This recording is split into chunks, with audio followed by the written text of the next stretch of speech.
Assalamualaikum warahmatullahi wabarakatuh. Halo teman-teman semua, saya Nurul Dwi Abdelia. Pada kesempatan kali ini kita akan membahas mengenai materi tentang logika fuzzy dalam kecerdasan buatan. Apa sih logika fuzzy? Nah, tanpa berlama-lama lagi, langsung saja disimak materinya ya. Halo teman-teman semua. Sebelumnya perkenalkan terlebih dahulu, saya Nurul Dwi Abdelia, NIM 055 dari Prodi S1 Pendidikan Teknologi Informasi 2019B, Universitas Negeri Surabaya. Nah, pada kesempatan kali ini kita akan membahas mengenai materi tentang logika fuzzy dalam kecerdasan buatan atau fuzzy logic in artificial intelligence.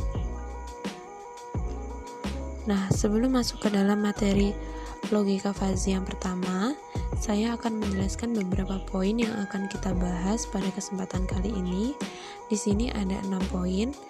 Yang pertama, ada sejarah logika fuzzy, kemudian definisi logika fuzzy, konsep utama logika fuzzy, fungsi keanggotaan, himpunan fuzzy dan crispy, kemudian ada perhitungan fuzzy. Poin yang pertama yang akan kita bahas yaitu sejarah logika fuzzy. Logika fuzzy pertama kali dikembangkan oleh Profesor Lotfi Azadeh pada tahun 1965. Profesor Lotfi Azadeh adalah guru besar pada University of California, Berkeley, yang merupakan pencetus sekaligus yang memasarkan ide tentang cara mekanisme pengolahan atau manajemen ketidakpastian yang kemudian dikenal dengan logika fuzzy. Logika fuzzy pertama kali dikembangkan oleh Lotfi Azadeh melalui tulisannya tentang teori himpunan fuzzy. Beliau adalah seorang ilmuwan Amerika Serikat yang berkebangsaan Iran. Kemudian, sejarah logika fuzzy yang lainnya. Pada abad ke-20, Max Planck telah menulis mengenai fuzzy set dalam penelitiannya mengenai ketidakjelasan. Kemudian pada tahun 1930, Gianluca Civix yang dikenal sebagai penemu notasi tingkah laku yang mengembangkan sistem logika yang memperluas nilai kebenaran untuk semua bilangan real 0 sampai 1. Ia menggunakan himpunan bilangan tersebut untuk mempresentasikan kemungkinan dari pernyataan yang telah diberikan benar atau salah. Kemudian pada tahun 1970, aplikasi logika fuzzy yang pertama kali diterapkan di dunia industri di Eropa, juga di London, Inggris, menggunakan logika fuzzy untuk mengontrol generator uap dengan teknik konvensional. Poin yang kedua yang akan kita bahas yaitu definisi logika fuzzy. Fuzzy secara bahasa diartikan sebagai kabur atau samar, yang artinya suatu nilai dapat bernilai benar atau salah secara bersamaan. Dalam fuzzy dikenal derajat keanggotaan yang memiliki rentang nilai 0 hingga 1. Kemudian dalam logika fuzzy sendiri merupakan suatu logika yang memiliki nilai kekaburan atau kesamaran antara benar atau salah. Dalam teori logika fuzzy, suatu nilai dapat bernilai benar atau salah secara bersamaan. Namun, seberapa besar kebenaran dan kesalahan tergantung pada bobot keanggotaan yang dimilikinya. Jadi, pada intinya, logika fuzzy merupakan suatu logika yang masih memiliki nilai kekaburan atau kesamaran, namun masih tidak bisa dipastikan dia benar atau salah, sehingga bergantung pada bobot keanggotaan yang dimilikinya. Kemudian, konsep utama logika fuzzy.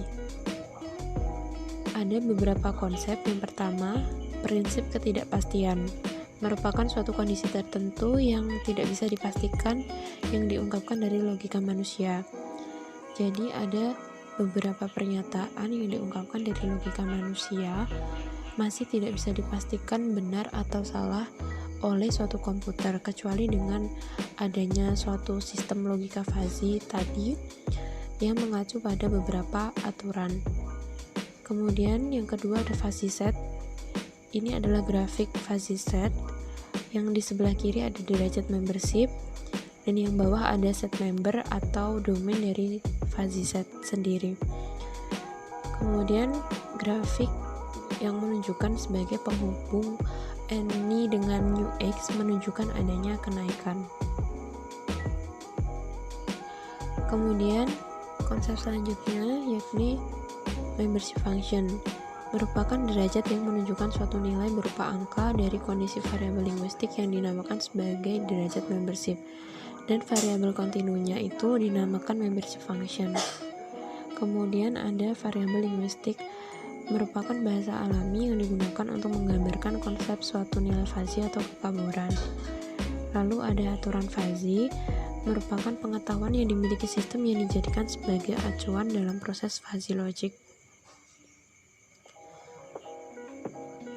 Poin yang selanjutnya adalah fungsi keanggotaan. Fungsi keanggotaan adalah suatu kurva yang menunjukkan pemetaan titik-titik input data ke dalam nilai keanggotaannya, atau sering disebut dengan derajat keanggotaan yang memiliki interval antara 0 sampai 1. Ada beberapa fungsi keanggotaan, antara lain representasi linear, representasi kurva segitiga, representasi kurva trapesium, dan representasi kurva bentuk S. Kita akan bahas satu persatu beberapa fungsi keanggotaan tersebut. Yang pertama ada representasi linear. Ini adalah grafik dari representasi linear. Pada representasi linear, pemetaan input ke derajat keanggotaannya digambarkan sebagai suatu garis lurus. Pada grafik ini, di sebelah kiri menunjukkan derajat keanggotaannya, di mana batas atasnya 1 dan batas bawahnya 0. Kemudian yang bawah menunjukkan adanya domain. Nah, grafik ini menunjukkan adanya penurunan. Sebenarnya pada representasi linear ada dua grafik. Yang pertama ada grafik representasi linear naik dan representasi linear turun, dan pada grafik ini merupakan representasi linear turun karena grafiknya menunjukkan adanya penurunan. Untuk representasi linear naik, grafiknya sama namun dia menunjukkan adanya kenaikan. Kemudian representasi kurva segitiga. Kurva segitiga pada dasarnya merupakan gabungan antara dua garis atau linear, akhirnya membentuk bentuk yang segitiga. Kemudian ada representasi kurva trapesium. Kurva segitiga pada dasarnya seperti bentuk segitiga, hanya saja dalam beberapa titik yang memiliki nilai keanggotaan 1. Jadi ada beberapa titik yang nilainya 1, kemudian membentuk kurva trapesium seperti ini. Dan yang terakhir ada representasi kurva bentuk S. Kurva pertumbuhan dan penyusutan merupakan kurva S atau sigmoid yang berhubungan dengan kenaikan dan penurunan permukaan secara tak linear atau tidak konstan seperti pada grafik ini. Nah, selanjutnya ada himpunan fuzzy. Himpunan fuzzy merupakan suatu grup yang memiliki suatu kondisi atau keadaan tertentu dalam suatu variabel fuzzy. Ada beberapa atribut himpunan fuzzy. Yang pertama ada linguistik, yaitu penamaan suatu grup yang mewakili kondisi tertentu dengan bahasa alami. Contohnya muda, parubaya, tua. Kemudian ada numeris, yaitu suatu nilai angka yang menunjukkan suatu variabel. Contohnya 25, 50, dan seterusnya. Kemudian ada semesta pembicaraan, yaitu himpunan bilangan real yang senantiasa naik atau bertambah secara monoton dari kiri ke kanan, dapat berupa negatif atau positif. Contohnya semesta pembicaraan untuk variabel umur 0,100. Kemudian ada domain, yaitu keseluruhan nilai yang diizinkan dalam semesta pembicaraan dan boleh dioperasikan dalam suatu himpunan fuzzy. Contohnya muda memiliki himpunan 0,40, artinya seseorang dikatakan muda dengan umur 0 hingga 40. Kemudian ada himpunan crispy. Himpunan tegas atau crispy merupakan himpunan yang setiap elemen dalam semestanya selalu dapat ditentukan secara tegas apakah ia merupakan anggota dari himpunan atau tidak. Contohnya, pada himpunan orang muda, kita tidak dapat menentukan secara tegas apakah seseorang itu muda atau tidak. Tetapi, kita dapat memisalkan seseorang dikatakan muda memiliki umur 25 tahun, maka orang yang umurnya 26 tahun menurut definisi termasuk tidak muda. Artinya, kita memberikan batasan bahwa orang yang umurnya di atas 25 tahun termasuk tidak muda. Namun, sulit bagi kita untuk menerima bahwa orang yang umurnya 26 tahun itu termasuk orang yang tidak muda gitu. Jadi, hal ini menunjukkan bahwa ada beberapa konteks atau pernyataan atau kondisi dalam suatu himpunan yang tidak bisa ditentukan dengan himpunan crispy atau ketegasan. Di sini ada ilustrasi perbedaan himpunan fuzzy dan crispy. Nah, himpunan fuzzy diilustrasikan seperti gambar ini ya. Jadi masih menunjukkan adanya kekaburan atau kesamaran atau ketidakjelasan. Kemudian tugasnya dari himpunan crispy adalah untuk mempertegas dari himpunan fuzzy tersebut. Selanjutnya ada perhitungan fuzzy. Yang pertama ada fazifikasi, merupakan mengubah kondisi himpunan crispy yang sesuai dengan aturan atau rules. Kemudian ada inference, yaitu sistem kerja komputer yang didasarkan pada konsep teori fuzzy, aturan if then, dan logika fuzzy.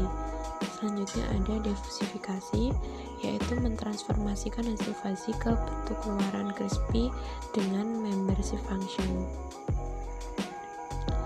Selanjutnya ada skema perhitungan fuzzy. Yang pertama ada aturan atau rules, di mana dalam aturan atau rules ini berisi mengenai beberapa pernyataan yang dimasukkan ke dalam sistem sebagai acuan yang dijadikan sistem untuk menganalisis himpunan atau masukan himpunan dari user. Di sini ada 3 poin. Yang pertama ada falsifikasi atau falsification, yang kedua ada intelligence, yang ketiga ada diffusifikasi, di mana 3 poin ini saling berhubungan satu sama lain. Kemudian tahap yang pertama adalah input crispy, yaitu memasukkan pernyataan yang sudah memiliki ketegasan yang kemudian akan diproses oleh falsifikasi yang akan menghasilkan set input fuzzy. Set input fuzzy ini akan diproses oleh intelligence yang tetap mengacu pada aturan atau rules yang ada. Kemudian setelah dianalisis oleh intelligence akan menghasilkan set input fuzzy yang kemudian akan diproses oleh sistem diffusifikasi yang tetap mengacu pada aturan atau rules yang ada. Kemudian hasilnya adalah output crispy. Jadi inputnya crispy, outputnya juga crispy. Nah, itu tadi teman-teman materi mengenai logika fuzzy dalam kecerdasan buatan yang sudah kita bahas pada kesempatan kali ini. 6 poin tersebut termasuk ke dalam materi logika fuzzy. Nah, itu tadi teman-teman pembahasan materi mengenai logika fuzzy dalam kecerdasan buatan. Semoga dalam materi tadi bisa menjawab pertanyaan-pertanyaan yang ada di pikiran kalian ya. Dan semoga ilmunya bermanfaat untuk diri kalian dan untuk kedepannya. Terima kasih sudah menonton video ini. Wassalamualaikum warahmatullahi wabarakatuh. See you.